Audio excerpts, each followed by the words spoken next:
humble pranams at the lotus feet of our beloved Bhagavan. Sai Ram. First of all, I'd like to thank and team for inviting me to share my precious moment with our beloved Bhagavan. I'm Arul Malar Srinivasan, that's my full name, and I've been a devotee of Swami since 1968. That's when my mother became an ardent devotee of Swami. My mother had known Swami since she was a young girl, but as we all know, it's only when Swami wants to invite us into his fold we can. I was very blessed to have my mother with me for nearly 20 years in the UK. My mother has been blessed by Swami on several occasions, and Swami has released her book in 1991 at Prasanthi.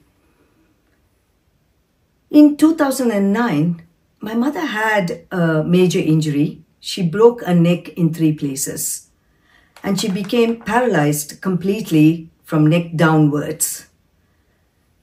With Swami's reassurances and blessings, and to the surprise of all the hospital staff, she made a near complete recovery.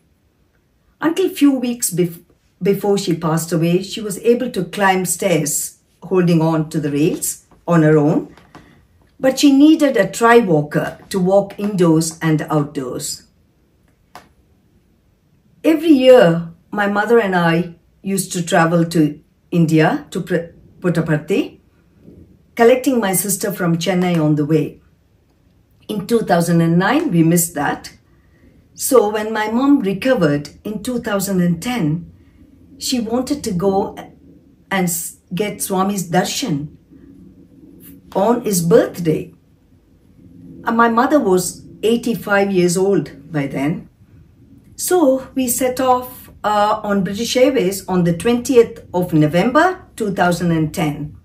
Arrived in Chennai early hours in the morning, about 3:15, and then went to my sister's place. My mother was extremely tired and she slept almost the whole day. It was a bit of a bad planning on my part.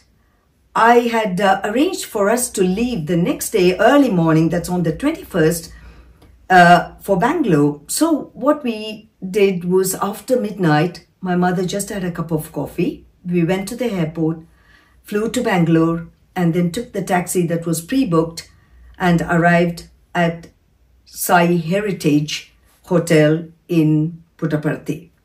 We were very lucky to get the flight and the hotel booking last minute. When we arrived at the hotel, the grill door was half closed and the reception was in the dark. There was a person in the reception. He said he was going to Sai Kulwant Hall for the darshan, but he was just waiting for us to check in. So he showed us the lift and gave us the key for the room on the second floor and asked me to close the grill door behind me when I leave, and rushed off to Sai Kulwant Hall. I took Mom upstairs. My mother was extremely tired, as you can imagine, and she wanted to sleep straight away. She said, if I don't sleep today, I will miss Swami's darshan tomorrow on his birthday. So in my excitement and anxiety, I just closed the door and ran off to Sai Kulwant Hall. I was lucky in the sense, or blessed. The Sevadar asked me to join the queue at the end of the queue, which was going inside Sai Kulwant Hall at that time. So I managed to get in to the hall and sat in the 5th row, right in front of Swami's chair. And I was just next to the car path, Swami's car path going to the Ramasita Mandir. So I was very excited that I got this place, sort of more or less a prime spot, and thanking Swami continuously.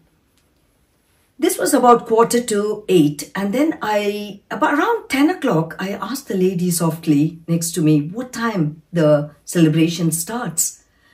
She said the ceremony will start around 11. My heart missed a beat.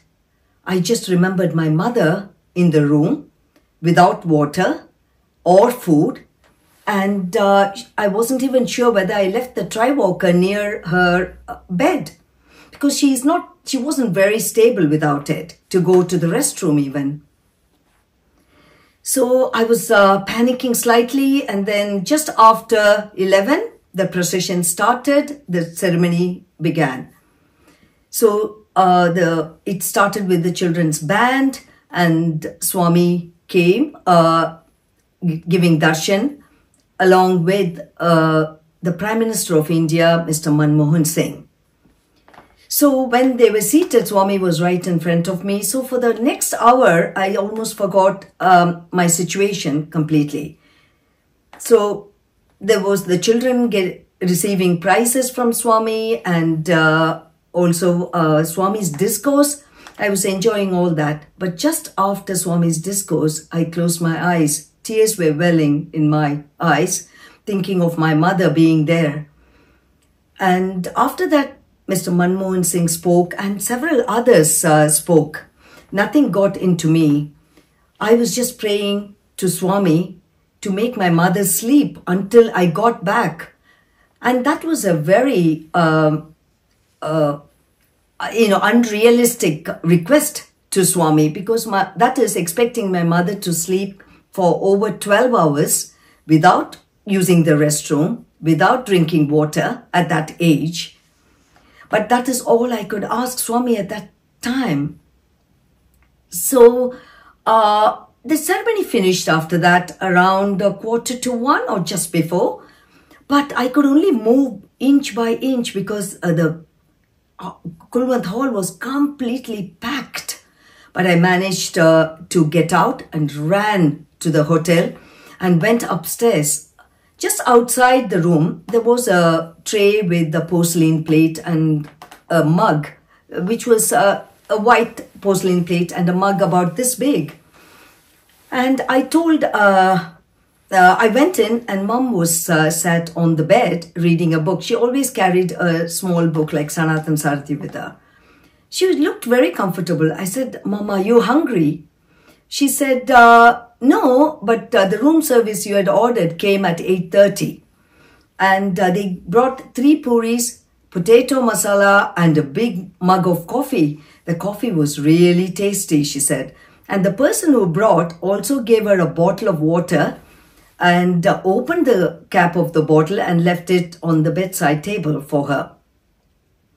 I said, "Mom, I didn't order any room service because I ran, when I went, there was nobody downstairs. The whole place was in the dark, and you saw that." So I took the tray and went down to the reception. There were 2 people in the reception at that time. I asked them who ordered the room service for my mother at 8:30 a.m.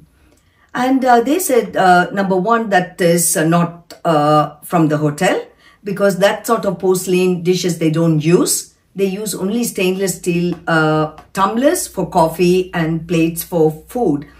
And the second thing is, the restaurant in that hotel opens only at 6:30 p.m. So everything was closed. So then I just didn't know. At that time, I came up, and then it came to Mom and we just realized that it was Swami who gave her the food and that delicious coffee that Mom was talking about. And that time, around 8:30, is not the time I even asked Swami about my mother, because at that time I didn't know the ceremony was going to take that long. And Swami was very busy overseeing the arrangements for the convocation, and also was entertaining the Prime Minister of India. So, but still he remembered my mum being hungry and fed her. Tears came in our eyes, actually. We couldn't stop. We just realized no one at all, except the omnipresent, omniscient, omnipotent Bhagavan, who has the love of 1,000 mothers, could do this to save my mom in this situation. And the only phrase that I could think of to describe this moment was Anyatha Sharanam Naasthi. Refuge, there is none other than you, Swami.